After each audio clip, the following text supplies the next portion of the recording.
Meus irmãos, boa tarde. Que Jesus nos guarde e envolva-nos em sua paz. Estando nesse ambiente, naturalmente, nós já estamos sob a proteção da espiritualidade maior. Mas é sempre bom rogarmos o auxílio dos bons espíritos para que tenhamos êxito na nossa tarefa. Para mim é sempre uma alegria renovada poder compartilhar com os irmãos um pouco dos ensinamentos de Jesus à luz da doutrina dos Espíritos. O tema de hoje, nós vamos falar então desse livro, que é um dos livros da codificação, um dos considerados livros fundamentais, um dos 5 livros, o terceiro, na verdade, E vamos falar então ele como um roteiro, como falou o Vanin, infalível, e não tenho dúvida, é infalível, só depende de nós, Nós vamos tentar então aqui clarear um pouco mais, e nós vamos tratar mais do aspecto da origem e da estrutura do Evangelho. Vamos dar uma viajada por dentro do Evangelho, de como que Allan Kardec elaborou a sua obra tão importante para a nossa felicidade, digamos assim. Mas, além dessas obras, das 5 obras fundamentais, Allan Kardec publicou outras, consideradas complementares. E dentre elas, nós temos o livro que foi editado depois que ele desencarnou, o nosso livro Obras Póstumas. Esse livro também não deixa de ser um livro muito importante, porque traz aqui todo o trabalho de Allan Kardec, algumas informações que só constam nele mesmo, Então, das dificuldades, do trabalho árduo que ele teve para a confecção dos 5 livros, Então, nós vamos explorar mais ou menos isso. Nós temos aqui, então, no final do livro Obras Póstumas, quando Allan Kardec nos traz uma mensagem aqui de uma pergunta que ele envia à Sociedade Espírita de Estudos, Sociedade Parisiense de Estudos Espíritas, sem indicar qual obra ele trabalhava e sem dar maiores detalhes, ele envia essa pergunta. Eu não tinha comunicado a ninguém sobre o assunto do livro do qual trabalhava. Tivera o título de tal modo em segredo que o editor, Sr. Didier, não o conheceu senão quando da impressão. Esse título foi de um início, para a primeira edição, Imitação do Evangelho. Mais tarde, sob as observações reiteradas do Sr. Didier e de algumas outras pessoas, foi mudado para de O Evangelho segundo o Espiritismo.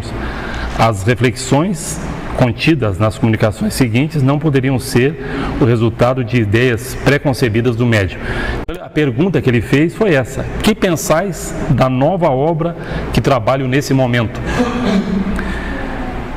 E obteve a seguinte resposta, uma resposta importantíssima: esse livro das doutrinas terá uma influência considerável. Nele aborda as questões capitais, e não só o mundo religioso. Nele encontrará as máximas que lhe são necessárias, mas a vida prática das nações. Nele aurirão excelentes instruções. Fizestes bem em abordar questões de alta moral prática, do ponto de vista dos interesses gerais, dos interesses sociais e dos interesses religiosos. A dúvida deve ser destruída. A Terra e as suas populações civilizadas estão preparadas. Já há bastante tempo que os teus amigos de além-túmulo a desbravaram. Lança, pois, a semente que te confiamos, porque é tempo de que a Terra gravite na ordem irradiante das esferas e que saia, enfim, da penumbra e dos nevoeiros intelectuais. Acaba a tua obra e conte com a proteção de teu guia, nosso guia de todos, e com o concurso devotado de teus mais fiéis espíritos, no número dos quais queira muito sempre me contar. Uma importante pergunta, E a obra, então, que se tratava, Evangelho segundo o Espiritismo. Isso, na verdade, essa carta foi enviada por Allan Kardec em 9 de agosto de 1863.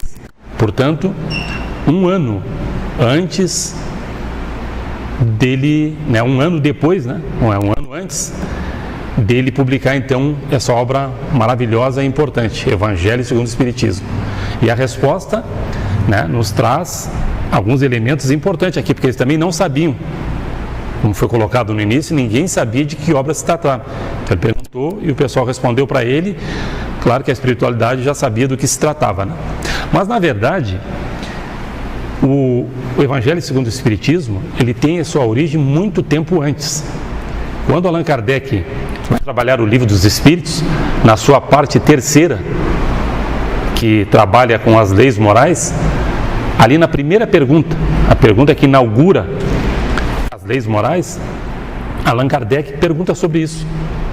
Se existia, então, uma lei natural. E vejam que interessante a resposta dos Espíritos. A pergunta 614. Que se deve entender por lei natural? A lei natural é a lei de Deus.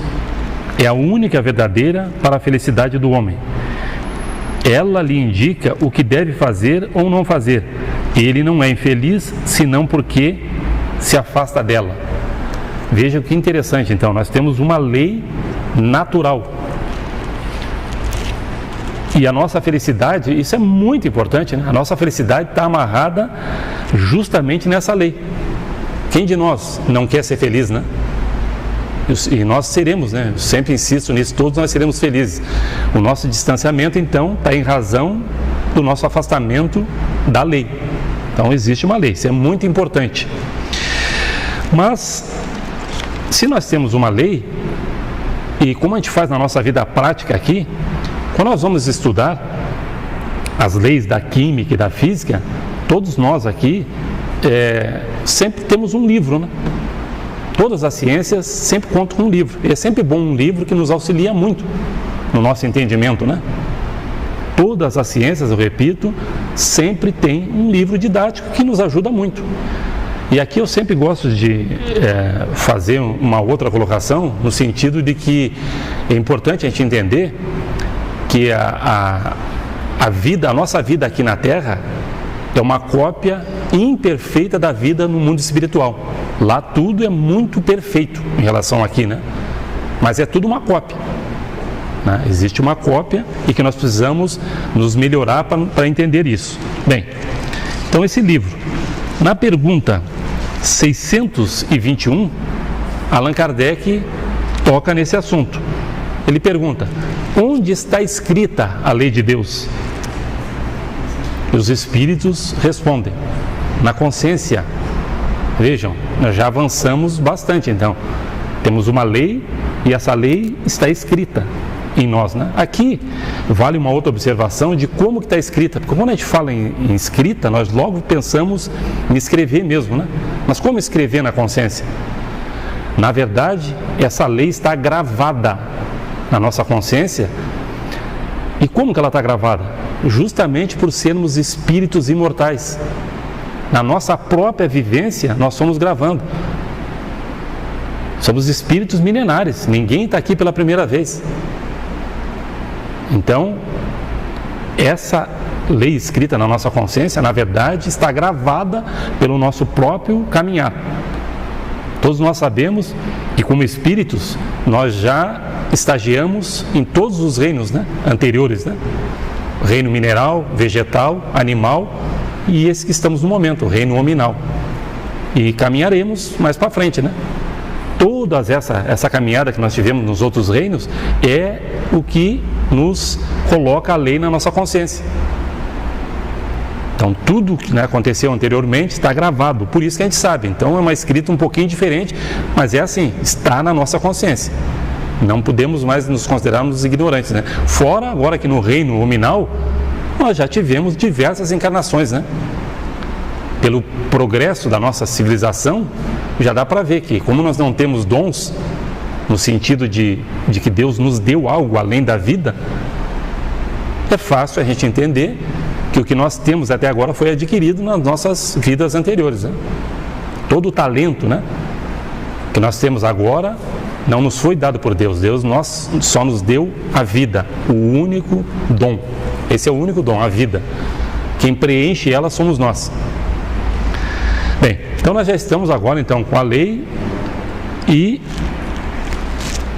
com ela escrita, né? Temos uma escrita na nossa consciência.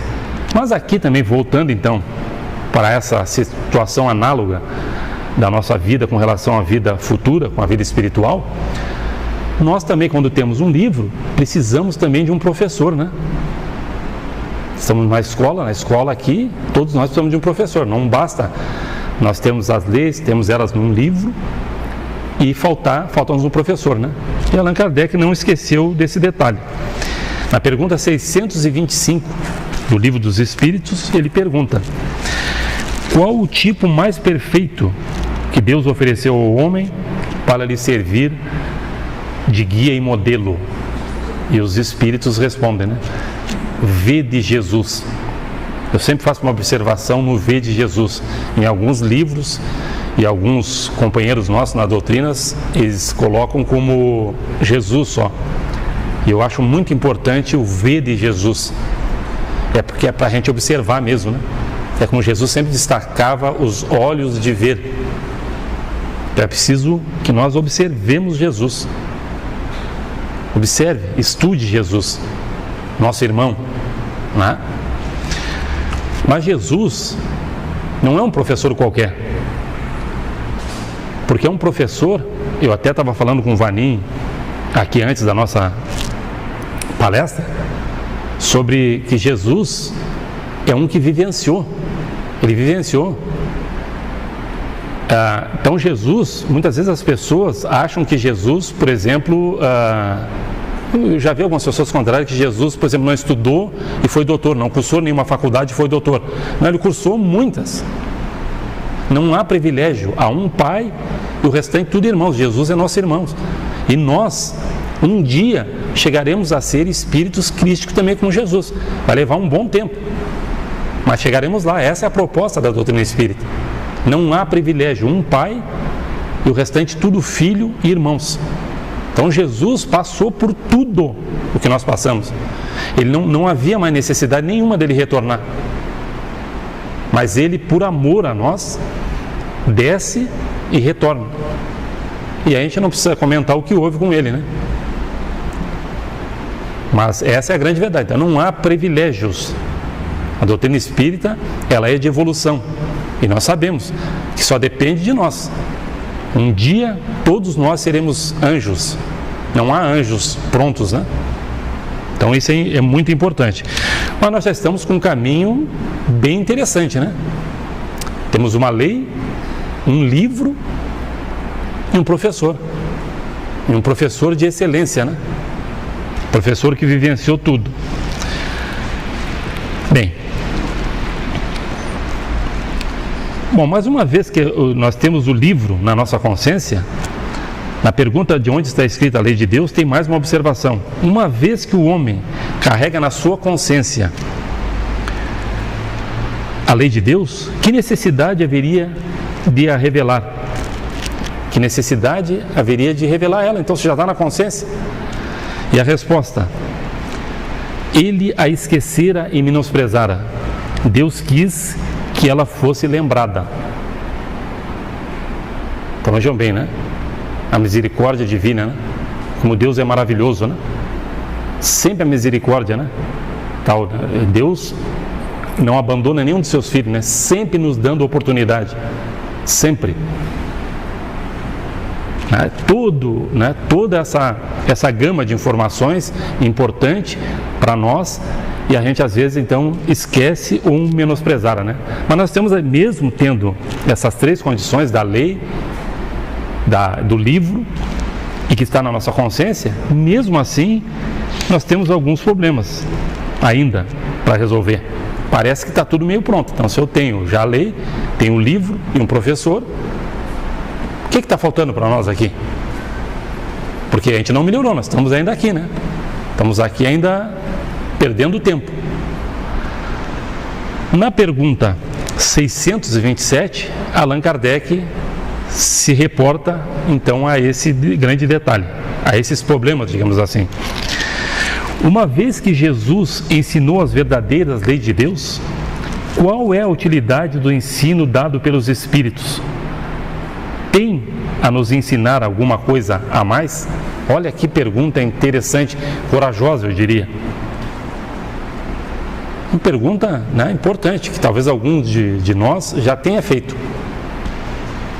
Uma vez que Jesus ensinou, né, teve aqui, durante o seu apostolado, nos ensinou. Qual é a utilidade, então, dos ensinos dos Espíritos? Vamos prestar atenção nessa resposta, porque é uma resposta importantíssima. A palavra de Jesus era frequentemente alegórica e em parábolas, porque falava segundo os tempos e os lugares. É necessário agora que a verdade seja inteligível para todo mundo. É preciso bem explicar e desenvolver essas leis, uma vez que há tão poucas pessoas que as compreendem e ainda menos que as praticam. Nossa missão é impressionar os olhos e os ouvidos para confundir os orgulhosos e desmascarar os hipócritas, aqueles que tomam as aparências por virtude e da religião para ocultarem suas torpezas. O ensino dos Espíritos deve ser claro e inequívoco, a fim de que ninguém possa pretextar ignorância. A cada um possa julgá-lo e o apreciar com a sua razão. Estamos encarregados de preparar o reino do bem anunciado por Jesus. Por isso, não é preciso que cada um interprete a lei de Deus ao capricho de suas paixões, nem falseie o sentido de uma lei toda de amor e de caridade. Essa resposta é muito importante, porque essa resposta dos Espíritos marca o vínculo da doutrina espírita com o Evangelho segundo o Espiritismo. É a partir dessa pergunta que Allan Kardec então verifica que era preciso voltar, reler, compreender os textos evangélicos. Porque, na verdade, esse é um grande problema, né? Poucos compreendem. Né? Se a gente for, não sei se já aconteceu com alguns dos irmãos, a tentativa de ler a Bíblia sem esse conhecimento da doutrina espírita fica muito difícil. E por que isso? Porque Jesus falava por espírito imortal, como diz aqui a resposta dos Espíritos, né? Ele não falava para o homem passageiro, para a nossa situação atual. Ele falava para o conjunto, né? Nós todos sabemos que nós estamos aqui numa parte de nós. Né? Nós vivemos hoje, eu sou hoje o Francisco, mas isso aqui é passageiro, né? A minha essência é espiritual, o nosso estado natural é o estado desencarnado. Mas a gente está aqui nessa situação por razões que nós mesmos nos colocamos nessa situação, né? Então precisamos entender isso, somos espírito. Então essa pergunta, a partir daí, Allan Kardec verificou, é preciso retomar. É preciso então fazer inteligível para todo mundo. E quando a gente coloca então o ser espiritual, aí clareia. Tudo fica muito mais claro, mais fácil o entendimento, né, do espírito imortal. Então, o espiritismo, como a própria doutrina nos ensina, ele tem essa chave, digamos assim. A chave que nos faz agora então compreender uma profundidade muito maior, né? Tudo fica muito diferente, tudo fica melhor com essa chave. Mas também não basta eu ter a chave, né? Andar com ela no bolso, nem nós temos no nosso chaveiro, né? Passar no cabelo, guardar essa chave. É preciso então utilizá-la. E é o que faz Allan Kardec quando então elabora o Evangelho segundo o Espiritismo. Bem, agora nós vamos passar então para a parte da estrutura do Evangelho segundo o Espiritismo. Nós não podemos esquecer que Allan Kardec era um homem professor, um homem de ciência, e ele nos coloca o Evangelho segundo o Espiritismo estruturado metodicamente. Nós vamos pegar os capítulos do Evangelho segundo o Espiritismo, os 28 capítulos, todos eles derivam um do outro. Então ele pega, porque todos sabem também que o Evangelho e o Espiritismo vem de dentro, principalmente, do Novo Testamento, né? Allan Kardec retira dali o que ele achou importante e coloca eles de maneiras que um suceda ao outro. Tanto um capítulo como em blocos também, como nós vamos ver aqui na sequência. Tudo muito bem estruturado para aqueles que já se debruçaram a estudar o Evangelho. Vocês vão verificar aqui da importância disso, né? Então ele coloca aqui, ele te retira e facilita para nós. Isso não faz com que a gente não tenha que ler a Bíblia. É importantíssimo depois a gente retornar, né, no Novo Testamento e analisar ele, mas com certeza a leitura ficará bem melhor. Mas então nós vamos começar os primeiros 4 capítulos do Evangelho segundo o Espiritismo. Esses capítulos, eu até por coincidência estava verificando que o ano passado eu também estive aqui no último dia do ano. Logicamente que depois das 18 nós temos o Vanim fazendo mais uma palestra, mas desse horário é nosso último contato, das 16 horas. O ano passado eu estava aqui também e falei justamente sobre esses 4 primeiros capítulos do Evangelho, que são a base. Os 4 primeiros capítulos: não vim destruir a lei, meu reino não é desse mundo, na casa de meu pai há muitas moradas e ninguém pode ver o reino de Deus se não nascer de novo. Primeiros 4 capítulos e a base. Aqui está a base. Sem o entendimento desses 4 capítulos, certamente aqueles que já estudaram poderão tirar as suas conclusões, mas ficará ainda devendo alguma coisa, né? Esses são fundamentais, porque aqui fala do espírito, então, né? Da parte espiritual. Lei como base, meu reino não é desse mundo, falando do reino de Deus, né? Que é para onde nós vamos retornar. A casa de meu pai, o universo, e ninguém pode ver o reino de Deus se não nascer de novo. Nos fala aqui desse grande dogma, então, da doutrina espírita, a reencarnação. Estamos aqui reencarnados, não estamos aqui pela primeira vez. E nem também essa é a última. Vamos ter mais algumas pela frente ainda, né? Então, ninguém vai morrer, nós só vamos desencarnar. Isso é importante.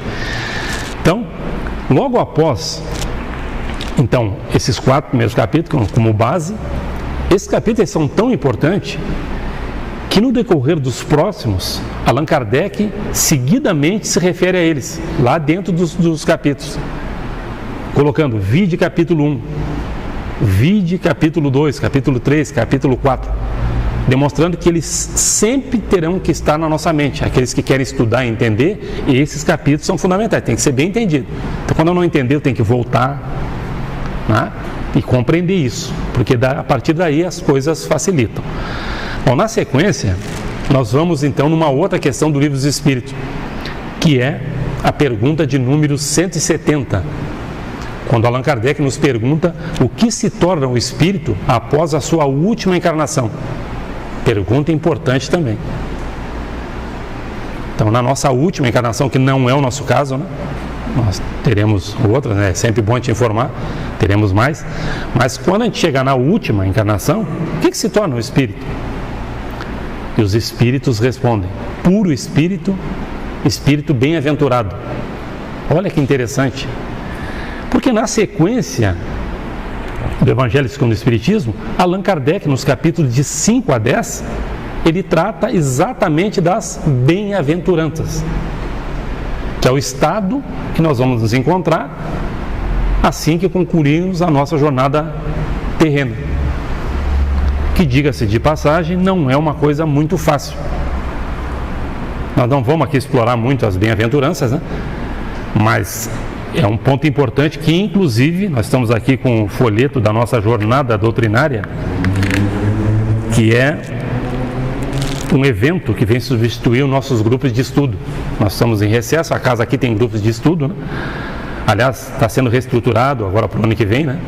Então, aqueles que quiserem começar o estudo, aprofundar um pouquinho mais, terão essa oportunidade a partir do ano que vem, e já nas bem-aventuranças. Agora no ano que vem já, dia 2/1, nós teremos a Gisele e o Marco Antônio, tratando dos bem-aventurados que têm fome e sede de justiça, porque eles serão fartos. Então as bem-aventuranças é o estado que nós vamos encontrar. Aqui nós vamos encontrar as virtudes que nós precisamos desenvolver, né, para nos tornarmos então, podermos então, enfim, sairmos dessa nossa situação. São virtudes que têm que ser trabalhadas. Sabendo da dificuldade que isso traria, Allan Kardec, na sequência das bem-aventuranças, nos traz dos capítulos 11 ao 17 exercícios diários para que nós possamos atingir o estado de bem-aventurado.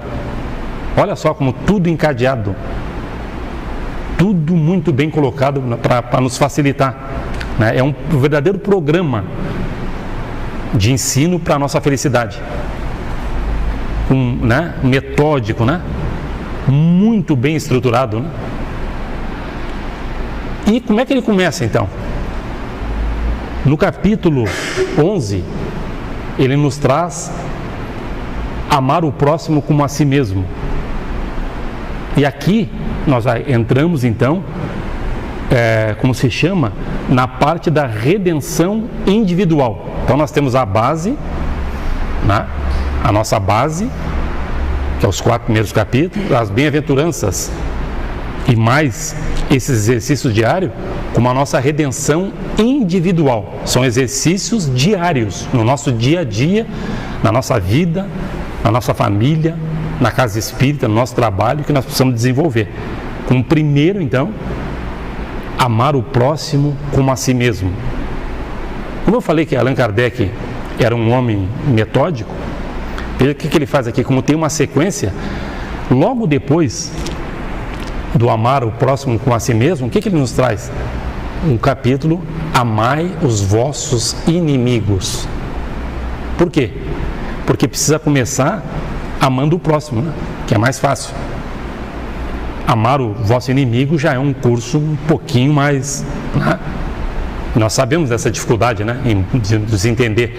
Aliás, nesse capítulo, amar os vossos inimigos, importante aqui a gente ressaltar a frase desse capítulo de importância, né? Para entender que na verdade não existe inimigos, né? Somos todos instrumentos um dos outros, todos. Então aquilo que eu considero inimigo, na verdade, está a meu favor. É como se eu olhasse num espelho, né? Aquele que está me atrapalhando me traz aquilo que eu tenho errado em mim. Mas, como aqui mesmo diz, né? Primeiro vamos amar o próximo, como a si mesmo, para depois a gente avançar um pouquinho mais. Mas a frase total do amai os vossos inimigos, ela é interessantíssima, né? Porque ela não deixa nada para nós, né? Amai os vossos inimigos, isso aí é Jesus falando, né? Orai por aqueles que vos odeiam, né? Fazei o bem àqueles que vos odeiam e orai por aqueles que vos perseguem e caluniam. Não sobra ninguém. Então é para tirar o tal do ódio. O ódio só nos faz mal a nós mesmos, né? Mas, volto a dizer, né? Comecemos com amai o vosso próximo. Já é um bom caminho. Depois a gente vai, e assim ele vai colocando os capítulos numa sequência muito importante. Depois lá no 15º, nós não podemos deixar fora e fazer um comentário sobre o coração do Evangelho, né? Quando ele nos coloca fora da caridade, não há salvação. Capítulo importantíssimo também, né?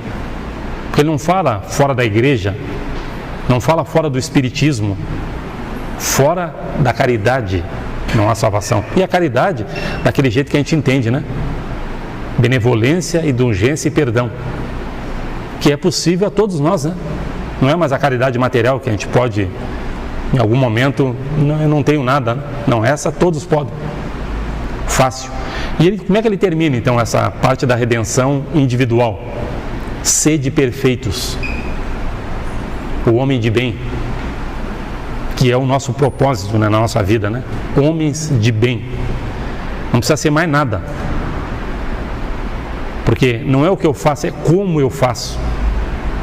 A gente destaca às vezes que nós podemos ter na nossa política homens de bem, e temos. Embora a crise momentânea que nós estamos vivendo, né? Mas em qualquer lugar pode ter um homem de bem. Nós podemos ter um homem de bem varredor de rua. Então, não é o que eu faço, é como eu faço. É diferente.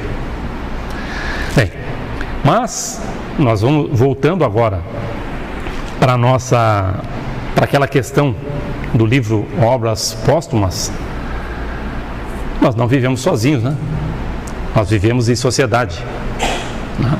Todos nós influenciamos e somos influenciados pelos outros, né? Como eu falei aqui, nós somos instrumentos. Importante também esse ensinamento, né? Nós entendermos que nós somos instrumentos um dos outros. E também é bom que a gente não meça, porque muitas vezes a gente se queixa disso, né? Quando eu estou ajudando mais do que sendo ajudado, eu digo, nossa, mas se eu sou instrumento e ninguém me ajuda, não importa, é instrumento. É instrumento que a gente consiga ser bons instrumentos, sem medir. Se eu estou ajudando mais, isso acontece muito, né? Poxa, eu faço tanto pelo outro, o outro não faz nada por mim. Continue fazendo, mesmo que ele não faça, não importa. Então, Allan Kardec, depois nós temos também nas leis morais a lei de sociedade, é uma lei, não tem jeito.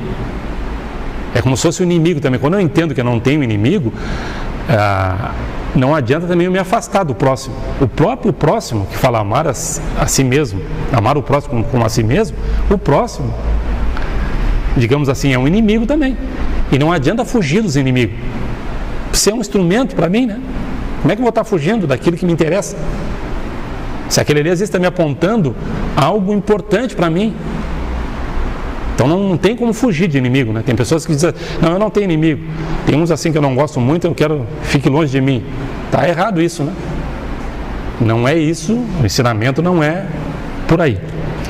Então, como nós vivemos em sociedade, o que Allan Kardec nos faz, então, a partir do capítulo 18 ao 26? Bom, do 18 ao 26, nós temos, então, uma coletânea de capítulos que nos dão a nossa redenção coletiva. Aqui é a nossa vida, então, em sociedade. Não tem jeito. Nós vamos ter que conviver na nossa família e na sociedade. Não tem jeito. Com essa compreensão. E o que ele faz no primeiro capítulo? Muitos chamados e poucos os escolhidos. E é assim mesmo, né? Muitos chamados e poucos escolhidos. Quais são os escolhidos? Quem são os escolhidos, né? Os escolhidos, aqui de novo a gente pode fazer uma analogia com a nossa vida prática, a nossa vida pública, né? Por exemplo, quando a gente vai ver aí os concursos das profissões,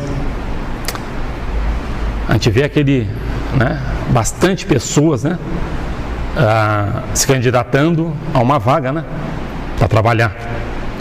Mas quem são os que passam? É mais ou menos isso, né? Quem se dedica, passa. Quem se dedica a Jesus, ao Mestre, né, é o escolhido. Aí depende de mim, né? Mas nós temos o livre-arbítrio. Cada um tem o livre-arbítrio. Ninguém vai nos forçar a nada, né? Nós temos que ter esse entendimento. Vai conseguir aquele que se dedicar, da maneira que você entender. Nós seremos, né? Mas aí vai depender de cada um, né? Então, nós temos o livre-arbítrio e tal. Bem, vamos ainda avançando. Do 18 ao 26, então Allan Kardec faz essa redenção coletiva. E ele dedica 2 capítulos, o 27 e o 28, para a parte de ligação a Deus, que é o pedir e obtereis, e uma coletânea de preces. Ali nós temos prece para todas as situações, todas.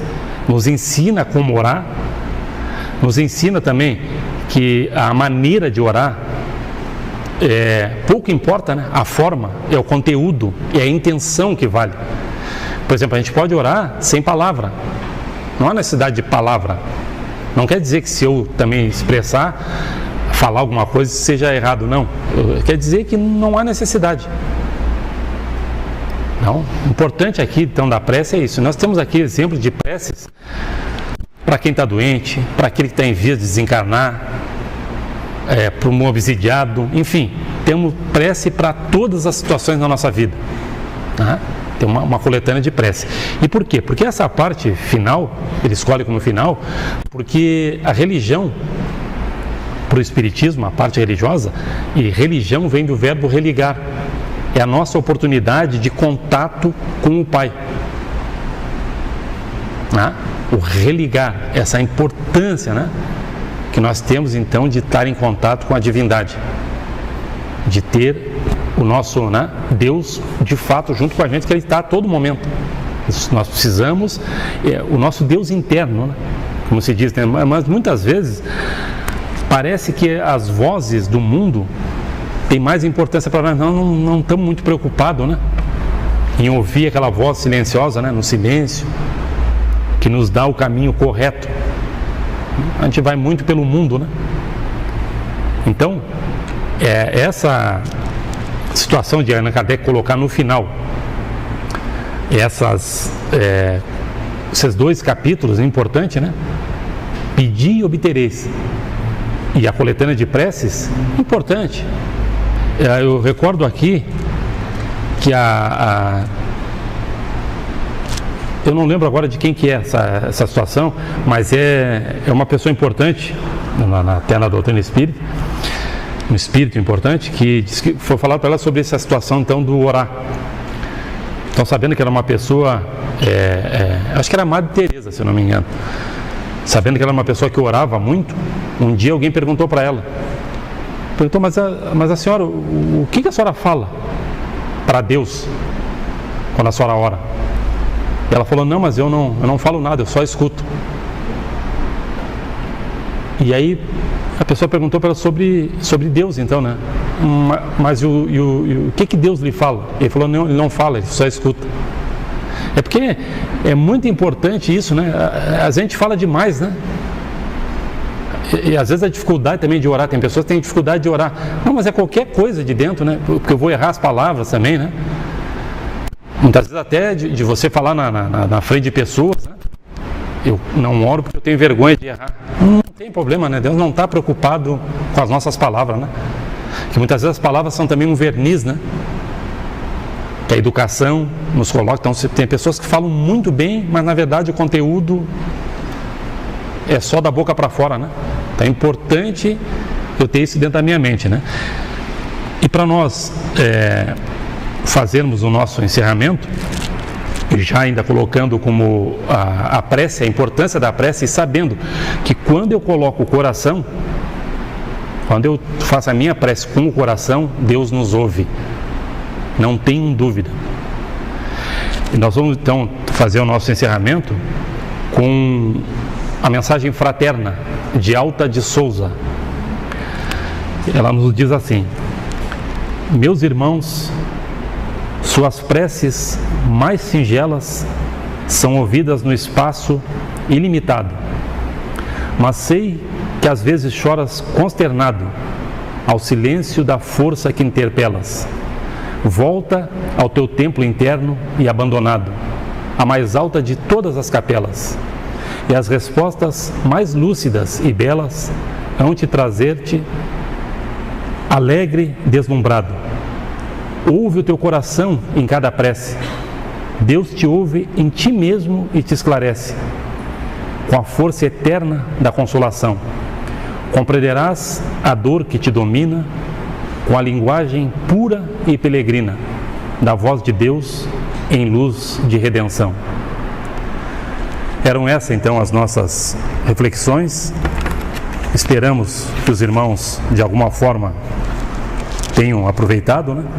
E que possamos então, agora no ano vindouro, né, nos dedicarmos mais, né, à compreensão dessa doutrina que Allan Kardec se esforçou tanto, né, para nos colocar essas facilidades que nos ajudam muito, porque afinal de contas, todos nós seremos felizes.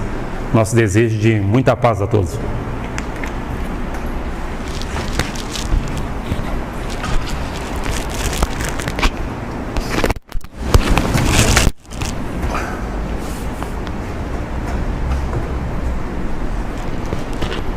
Nossa gratidão a Francisco nos recorda que realmente o Evangelho é um roteiro infalível para a nossa felicidade vindoura.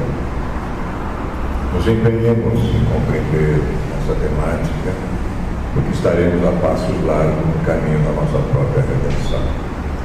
Vede Jesus muito bem acentuado, o exemplo, guia, modelo das nossas vidas. Ao nosso Francisco, a nossa perene gratidão. Vamos ser beneficiados pela terapia, é uma benesse na misericórdia divina, e nós enfatizamos sempre, meus queridos, muitos amados nossos, por razões diversas, não puderam chegar.